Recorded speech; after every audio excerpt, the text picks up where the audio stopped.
The windows that were in the house in 59 when they built it were double pane windows, and they were probably really good windows for that time. We just needed to upgrade our windows, and we went with Energy Guard.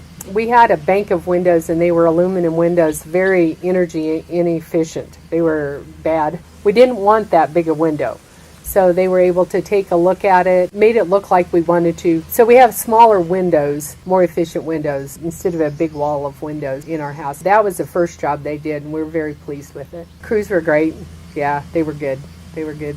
Good guys. They cleaned up, and they were very good to work with. Energy efficiency is not even comparable. I mean, it's just so much warmer and cooler, and we really like the windows with the UV light. It doesn't come in and fade things. That's great. The technology is just amazing, and yes, you can tell a big difference. We've recommended them to our daughter and her husband. You've done some work on their house and put in patio doors.